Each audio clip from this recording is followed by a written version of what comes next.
Welcome to Cybersecurity Where You Are, the Center for Internet Security's podcast. I'm Sean Atkinson, CISO at CIS. And I'm Tony Sager, Senior Vice President and Chief Evangelist at CIS. Cybersecurity affects us all, whether we're online at home, managing a company, supporting clients, or running a state or local government. So join us on Wednesdays as we discuss trends and threats, explore security best practices, and interview experts in the industry. Together, we'll clarify these issues, creating confidence in the connected world. Hello and welcome to the show Cybersecurity Where You Are. I'm Sean Atkinson, CISO here at the Center for Internet Security. So today, running solo, really wanted to review a few elements. And one of the elements that is going to be part of a continuous assessment is core principles of cybersecurity and project management. Now, I'm going down this path because really looking at the current state of, let's say, modern project management, as well as the security needs matched to business objectives respectfully as part of the project, are elements where I want to assess certain challenges. Does this get into scope creep? There's an evolving threat over necessarily the life of a project. And where do we integrate compliance into this overall posture of a project as it comes, basically from the development stage all the way through to its operationalization? And so I think in certain areas we need to address risk, but we have to do this in really every aspect of business. And here I pointed out because there is such a great volume of material on project management risk and risk-based approaches within a project that I think there's also elements where we can necessarily connect the dots between cybersecurity risk assessment and project risk assessment, especially when we've got to start integrating elements of them both together. Right. So we'll prioritize. We can use, either qualitative approaches, quantitative. We've done a lot of work on quantitative risk on the podcast and with respective white papers, and all as well as a SysRAM approach to the implementation of controls and burden and element of that space has us really considering an approach where we want to look and address certain categorizations of risk within a respective project. Okay, so let's decompartmentalize necessarily project management and cybersecurity integration. So I'm looking at where cybersecurity necessarily, information security, the parenthetics of what we respectfully must understand and implement within the phases of respective projects. So we'll take a risk-based approach. We'll identify certain categories. And one I like to start with, and I think is quite apt, are the pillars of zero trust. Now, I'm not saying this is, the implementation of zero trust, but when you do go down that path, every project representatively is a sub-project of a zero trust implementation. Zero trust is never done, but needs to be started respectfully. And so we'll look at, respectfully, those 5 pillars of identity, user, application, the network, and respectfully the data. And I think utilizing each one of those subcomponents helps us necessarily contextualize the project at hand. Therefore, we can apply appropriate cybersecurity risk elements to that project through those respective contextual lenses of those elements. So I like moving down that path. Now, we will get into certain philosophies of project management, and we're going to have to address certain challenges that we see both in Waterfall and in Agile approaches. So when we're thinking of the assessment and addressing the Waterfall process, so, instantiate respective sections of certain projects that are controlled, very structural, but over time it doesn't allow for the adaptation of change necessarily, nor with longer stage processes, the requirements that come from compliance frameworks, regulatory, certain threat elements, all have an element of change, right? This velocity that we need to understand and integrate over time. Now, does that mean that Agile is the appropriate approach and the better alignment? In some cases, yes, but not in all cases. When I'm thinking of Agile, I really think toward the DevSecOps approaches of certain capability. But when we go into project management, I want to get into with Agile continuous security testing. So Agile through an iterative approach, constantly building and improving upon what was respectfully on the backlog and within the respective sprint that's happening over a 2 to 4 week period. Again, depending on your application, is we want to look at assessing security with that as well as taking non-functional requirement and applying those as part of a change management process. This helps integration, so maybe more fairly aligns with the velocity, but in some cases, over time, as we iterate through the implementation of new functionality, new capability, there is new conceptualization of what security conditions are required when that new function is added. So again, let's go back to the zero trust principles. We'll take those 5 as an overlay respectfully in the agile approach and necessarily tune the risk to what has been developed. Are we adding new functionality? Are we adding more users? Are we adding a new capability of identity and access management as part of this continuous implementation of the iterative approach of agile program management?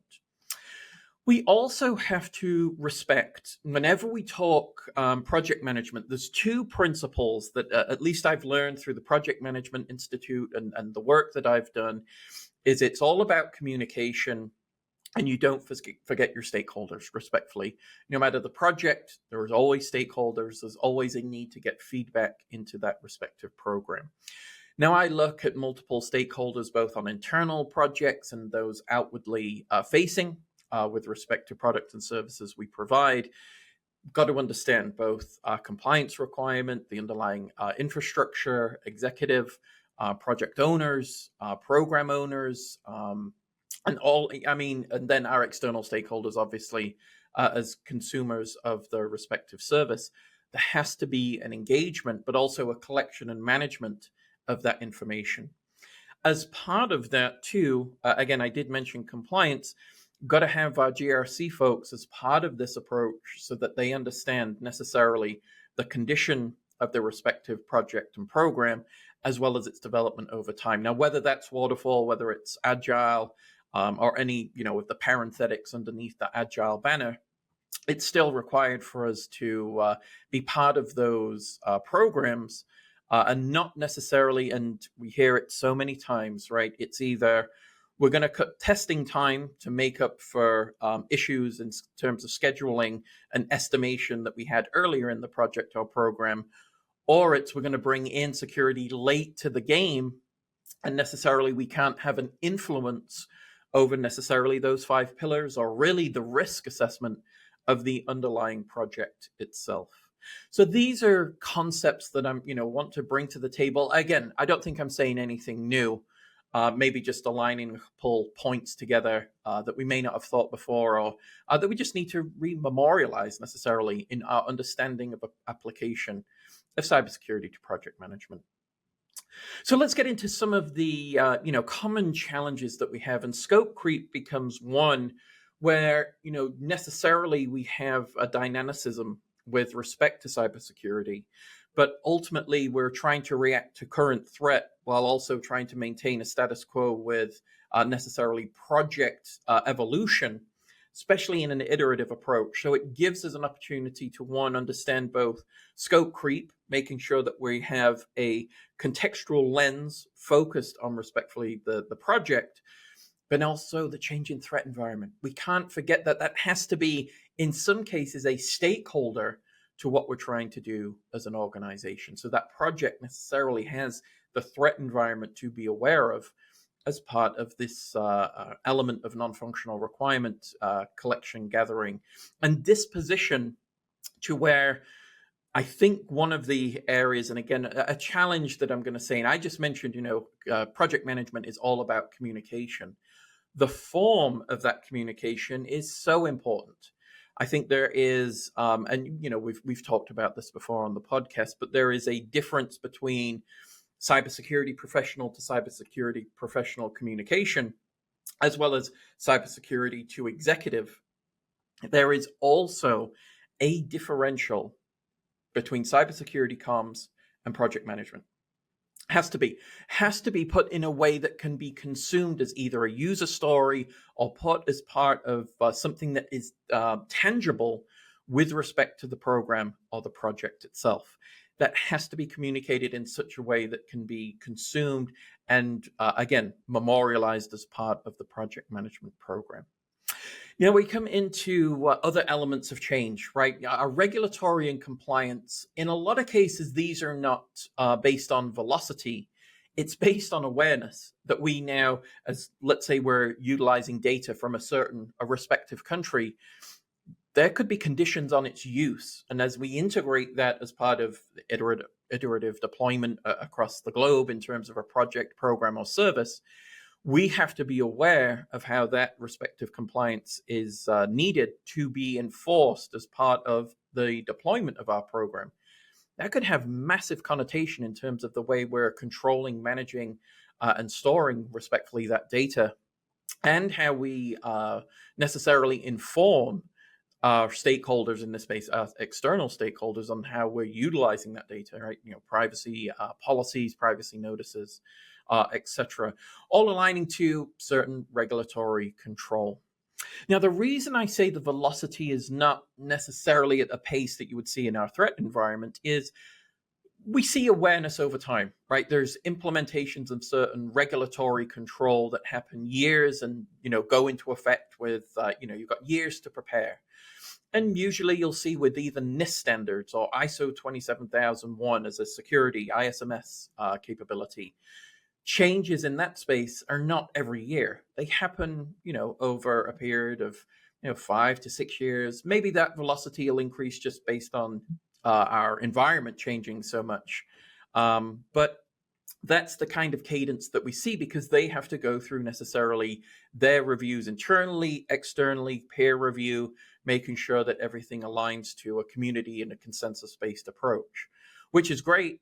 But again, that doesn't add to the velocity. So it's not necessarily that these changes are going to be, we're unaware. It's our due diligence necessarily as professionals to be aware of what's coming down the pipe, that we can then provide that feedback respectfully to our organizations, whether in a project or operationalized. Potentially there could be an impact to its operation. And with that, we'll be right back after this quick break.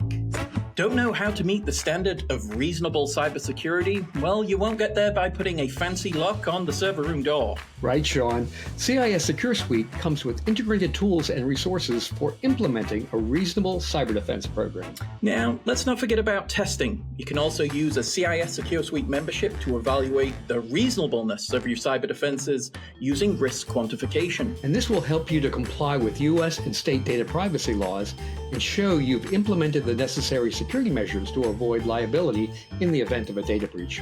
And now through April 30th, you can save up to 20% on a new membership using promo code RCD25. So, want to make your cyber defense program reasonable? Well, you need a CIS Secure Suite membership to build and test it. Visit cisecurity.org/CIS-Secure Suite to learn more. Thank you, and let's jump back into the episode. And we also look at prioritization. And I mentioned this from a resource perspective. So we can look at scope, time, and necessarily resources as being the triangle, as it were, of project management. And resources in our space are very, very important, especially from a cybersecurity perspective, because we have to have the timing and the resources available. Now, the one I like to use in this area is when we see and we'll use critical path analysis just as an example. We see a change in kind of, the development stage, the design, the requirements gathering that affect then development, that then affect testing, that then affect deployment, that has the representative domino effect. Now, we could have project plans in play. I assign a resource for this particular month to do penetration testing as part of the go, no-go decision, respectfully, part of a security assessment, whatever it happens to be. But if that gets shifted, necessarily that penetration tester is not just waiting for projects to become available, right? We've got certain time and delineation, and that has a knock-on effect. And respectfully, it could be, well, Sean, be more agile, right? Utilize that as an estimate, but build in buffer necessarily to the scheduling. Very difficult to do when you've got resources, either internal or external, from a penetration testing perspective, that are either waiting for the actualization of their stage within the respective project plan to be shifted or moved. Not always conducive. And so it's, trying to balance all of these pitfalls, as it were, together requires due diligence, right? The quicker we can be aware of a change in the overall timeline, we want to be able to provide that necessarily to our teams and adjust where we can. Now, we think of really best practices in this space, and we want to have resilience. And this is what I'll call an embedding approach. It's not just, oh, it's good to have, or it's something we should be doing. It kind of gets into the element of shift left. And we've seen this, with deployment of certain applications, that we want to shift responsibility left so that we're not left necessarily as end users with vulnerability. We want to shift left so we're not left. We shift left for respectfully the organization to take responsibility in the space. Now, I also consider that part of the cybersecurity project management element to bring awareness and the vigor of assessment and control in that area, so that it is part of the planning process, it is part of the development, and that security is staged all the way through. That gets very, I'm talking very waterfall terms here, but Agile is really the same. Every iteration necessarily should complement the resiliency. And respectfully, as we go through the testing, we want to, static, dynamic testing. We want deployment testing. Respectfully, the underlying infrastructure configuration assessment, continuous monitoring from a security perspective in terms of deployment, and looking at respectfully these through the environment lifecycle. So a dev, a QA to prod being, one of the most simplest archetypes there. But we need to do that because respectfully, it's a responsibility. We need to be aware and speak in project terms. And again, I know it's, Sean, respectfully, as cybersecurity professionals, we've got enough acronyms to deal with without adding project management into ours as well. But if we're going to have an effect on shift left and getting this earlier into programs and processes, again, it's a communication element. Now, respectfully, from the project management perspective, there is a need to understand that as a stakeholder in this entire program, we should be consulted, right? In fact, do we have any respective responsibility? We'll use racy terms in this area to contribute to the overall success of that. Absolutely, we do. But we've got to be engaged early enough that we have an influence. It can't be a reaction. We need to be proactive in this space. Now, one of the things that can help us, and again, I'm throwing out a lot of one of the things, but these are points that I've used in the past, is that I like to work with project management on the risks.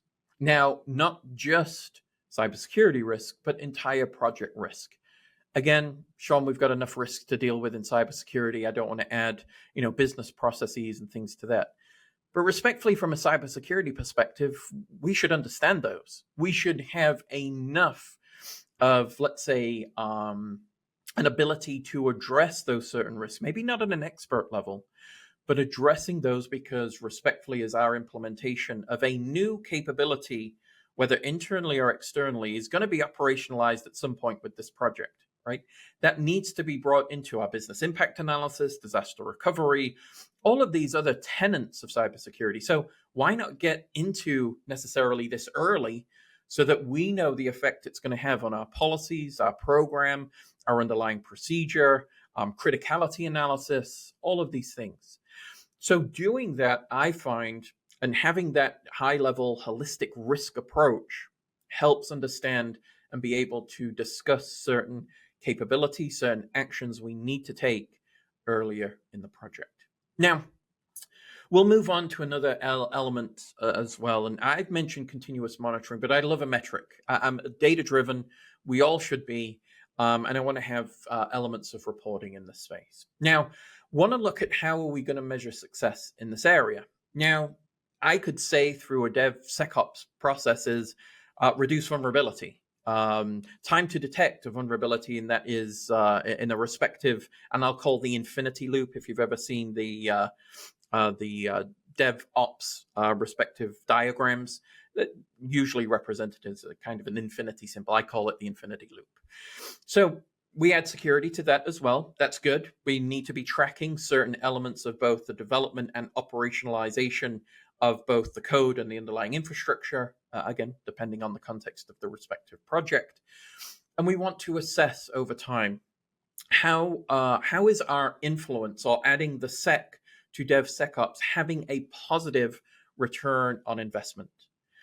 We can do that in certain ways of one, identifying issues early. We can detect our response strategies, our ability to monitor and understand whether or not resilience is baked in or was an afterthought and a bolt-on, which obviously I don't want, but it happens. As we go down these paths, I think it's one of those elements that is cultural. It gets to that cultural element because not everybody necessarily thinks the way we do, right? In certain cases, and the way I'm mentioning this is I feel that any cybersecurity professional should be very much in the mind of the red teamer, right? The adversary effect of thinking that way can help necessarily as defend it, from a blue perspective. Now, whether there's a combination of purple, as attack, defense, and we go through certain exercises in that space, looking at those pillars, how those pillars with respect to the technology, the code, the implementation, and the deployment could necessarily be abstracted and attacked. Again, it's a fair exercise, but we've got to think about resources in this space. Depends on the project, right? Depends on the monetary investment, depends on the return on investment of going through such a process. Is our time best spent with this particular project or with another? And we've got to kind of do value chain analysis. Where's an hour, respectfully, of that type of analysis worth with respect to certain projects and programs? There may be some that have critical value that we need to address early, that we need this type of veracity in terms of red team assessment and understanding all the potential issues that could necessarily affect this particular project.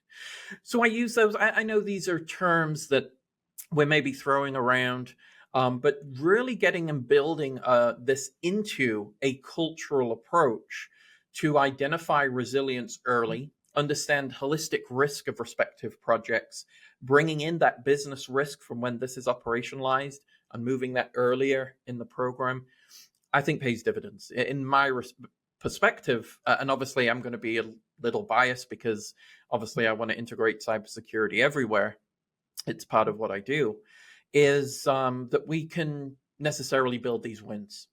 And the reason I say it's building wins and where we're seeing a positive effect, it may take investment in terms of time and resources, but we see that positive effect further down the line, is that I think that transitions between two elements. And those two elements, one is successfully we've been able to build and deploy a program that we've assessed and tested. The other element, though, that is a little, I don't know if it's controversial, but I'll throw it out there, is the effect of not doing this would obviously not be seen. We're not going to see this particular project, the program, service, whatever it is being developed, attacked, made vulnerable, those vulnerabilities exploited. We're not going to see that risk actualize. And so in some cases, you may have, this effect of our success necessarily is not leading towards, we just did it, deployed, and no big deal. There was no issue. But well, let me go back to a return on security investment. If this did happen, these are the consequences. And I don't know that that gets communicated as often as it should, because it's, you did your job, cybersecurity, you protected us, great. But it doesn't necessarily have that positive effect of saying, look at this, we put a few, half a day extra time in doing this work, doing a penetration test, doing this type of assessment that now saved us X amount of dollars for the system not being vulnerable or susceptible to these types of attacks. And so I always go back and we, thinking about that return on security investment, how important a metric that is, because it's a great value communication. And again, it's part of that value chain where is the best security return on security investment utilized with respect to projects, as we can identify those that have either greater vulnerability, higher level of data classification, greater number of users. Again, you define the metric. It's all going to be contextualized based on your use case. Again, I don't know that I can have a podcast without me mentioning an ability to address AI components, AI projects now, automation into this assessment. I'm going to use it in two veins, right? So if we're developing AI as part of the project, that's, the context of the project, certain conditions and controls we need in that space, right? That there's potentially some will say you're looking at the same thing, still a system, still processing zeros and ones. It's just a state machine and kind of move on. I think there is a different element though when we start to integrate AI and the utility, because there are different testing strategies and respectfully a different approach that we need to test, both from a cybersecurity perspective and a holistic risk and resiliency perspective when AI is in the fold, right?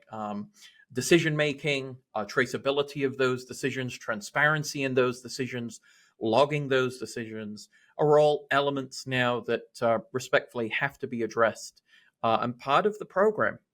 And again, it's not where, and I'll get into this. Well, let me hit this point really quick. Now, you may say, well, some of those AI components are not strictly cybersecurity focused. Cybersecurity may be having some responsibility in that space, but we could look at AI developers, AI implementers, some project owners in terms of AI with respect to those types of controls. That whose responsibility does that become? And I think I want to be in the conversation at least. Want to provide a perspective, want to take a look at certain NIST risk AI frameworks, right? Have that as part of the backup strategy that I want to use to exemplify that there are new conditions of control that we need to assess. Now, alternatively, there are AI-driven tooling that we can put into play as well as automation as part of the process of building resiliency and assessing over time. I think that's wonderful. Everything is becoming AI enabled. Matter of just where we are in terms of the AI age, and we see that each part of our respective program, the underlying infrastructure, is also being augmented, right? So AI bots necessarily for code analysis. Wonderful. Can we do an assessment of security in there? Is it AI driven that we can do a review? All good. We do automation in terms of CI/CD deployments, respectfully, through the infinity loop with DevOps. We throw sec in the middle as respectfully. It's not a boundary either. I don't know if some people represent that it is dev now separated by sec and then combined with ops. It's an enabler, really, the way it should be. Now, again, you may have your own experiences in terms of how security influences on your DevOps programs, but they should be an enabler for greater confidence and resiliency of what we're building and deploying, on this iterative and continuous basis. So automation comes into play: scanning, assessment, code review, testing analysis, testing results, triggering events, event management, deployment strategies. All of the tooling basically is supporting some type of capability with automation. Now, whether that's functionality in terms of cloud environments or whether or not it's assessed as part of the delivery mechanisms of what we're tracing through both versioning all the way through deployment. Again, depends on the flavors that you're using within your environment, depends on the maturity scale of integrating AI and automation into those respective programs and necessarily seeing those results. The one thing that I do caveat, and we'll finish with this particular point before I jump into just some final thoughts, is it's not just about being AI enabled, it's about being AI responsible. Everybody's moving towards an AI capability. Necessarily is that market forces driving us that way before necessarily we use market share or we impede our ability to grow as an organization because we don't have AI. But I think there needs to be a reasoned use case for its implementation, one that provides and generates value, not one that puts an organization necessarily at risk because of the implementation of an AI capability. Now, again, there could be use cases, there could be poster childs of AI just enabled for a certain search functionality that then had cause for vulnerability, exposure, exfil, improper use, etc. Again, we can necessarily apply our 5 layers from the zero trust on top of these elements and look at the effect AI may have on each. But ultimately, it's all about business value, right? Business operations, aligning projects to value generation, allowing security to build resiliency, to create that return on investment, to continue to support that business value. So we move away. Again, I appreciate the time. We're looking at risk-based prioritization. We're looking at adaptability. We're looking at modern program management techniques, project management techniques, how those integrate over time, how we integrate and build a practice, representatively a culture. So with that, we'll conclude the episode. Again, I'm looking for questions, concerns, issues that you've had, thoughts about the topic that I'm discussing today, and your perspective. So podcast@cisecurity.org. Now, I want you to subscribe to the podcast really in all the usual ways. I also want to let you know that we're on YouTube at the CI Security. So make sure to click subscribe, hit that notification bell so you're always aware of when we release a new episode. And new episodes are released every Wednesday, so you can expect this and much, much more. We'll talk to you soon. Thank you for listening to the podcast today. The thoughts and opinions expressed by our podcast guests are solely theirs and do not necessarily reflect those of CIS. Tune in on Wednesdays for a new episode. And in the meantime, visit our website at cisecurity.org. Together, we'll continue our efforts of creating confidence in the connected world.